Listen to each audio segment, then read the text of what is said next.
ಘೋಷಣೆ ಆಗಲೇಬೇಕು. 1 ಟನ್ ಮಾವಿಗೆ 15,000 ಬೆಂಬಲ ಬೆಲೆ ಘೋಷಣೆ ಆಗಲೇಬೇಕು. ಜ್ಯೂಸ್ ಫ್ಯಾಕ್ಟರಿಗಳು ಕೂಡಲೇ ಸ್ಥಾಪನೆ ಮಾಡಲೇಬೇಕು. ಮಾವು ಬೆಳೆಗಾರರನ್ನ ನಿರ್ಲಕ್ಷಿಸಿರುವ ರಾಜ್ಯ ಮತ್ತು ಕೇಂದ್ರ ಸರ್ಕಾರಗಳ ನೀತಿಯನ್ನ ಖಂಡಿಸಿ ಮಾವಿನ ಬೆಳೆ 1 ಎಕರೆಗೆ 15,000 ರೂಪಾಯಿ ಬೆಂಬಲ ಬೆಲೆ ಘೋಷಣೆಗೆ ಸಿಪಿಐಎಂ ಪಕ್ಷದ ಜಿಲ್ಲಾ ಸಮಿತಿಯ ನೇತೃತ್ವದಲ್ಲಿ ನಗರದ ಹೊಸ ಬಸ್ ನಿಲ್ದಾಣದ ಬಳಿ ರಸ್ತೆ ತಡೆ ಮೂಲಕ ಪ್ರತಿಭಟನೆ ನಡೆಸಿ ಸಾರ್ವಜನಿಕರಿಗೆ ಉಚಿತವಾಗಿ ಮಾವಿನ ಹಣ್ಣುಗಳನ್ನು ವಿತರಿಸಲಾಯಿತು. ಈ ಸಂದರ್ಭದಲ್ಲಿ ಸಿಪಿಐಎಂ ಪಕ್ಷದ ಜಿಲ್ಲಾ ಕಾರ್ಯದರ್ಶಿ ಪಿಆರ್ ಸೂರ್ಯನಾರಾಯಣ ಮಾತನಾಡಿ, ನಮ್ಮನ್ನ ಆಳುವ ಸರ್ಕಾರಗಳ ರೈತ ವಿರೋಧಿ ಧೋರಣೆಗಳಿಂದ ಮಾವು ಬೆಳೆಗಾರರು ಇವತ್ತು ಬೀದಿಗೆ ಬಂದಿದ್ದಾರೆ. ಮಾವು ಬೆಳೆ ಕುಸಿತಕ್ಕೆ ಸಾಂದ್ರೀಕೃತ ಹಣ್ಣುಗಳ ರಸದ ಆಮದು ನೇರವಾದ ಕಾರಣವಾಗಿದೆ.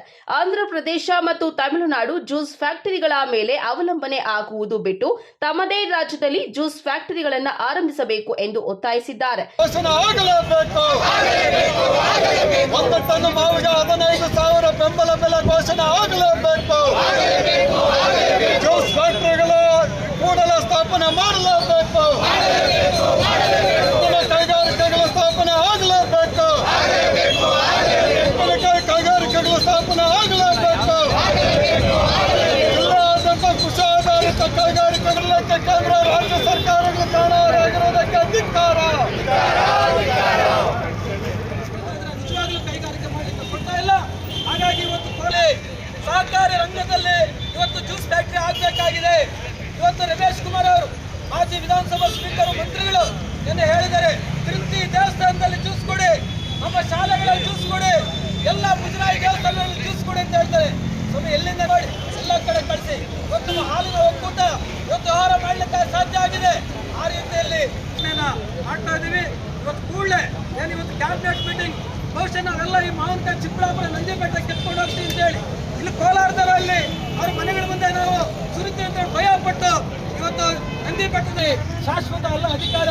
ನೀವು ಜನವಿರುದ್ಧವಾದಂಥ ತೀರ್ಮಾನಗಳನ್ನು ತಗೊಂಡ್ರೆ ನಾಳೆ ನಿಮ್ಮನ್ನು ಮನೆಗೆ ಕಳಿಸ್ತಾರೆ ಅಂತ ಹೇಳ್ತಾ ಕ್ಯಾಬಿನೆಟ್ ನಡೀತಾ ಇದೆ. 2 ರಾಜಕೀಯ ಪಕ್ಷಗಳಿಗೆ ಎಚ್ಚರಿಕೆಯನ್ನ ಕೊಡ್ತಾ ಇದ್ದೀವಿ.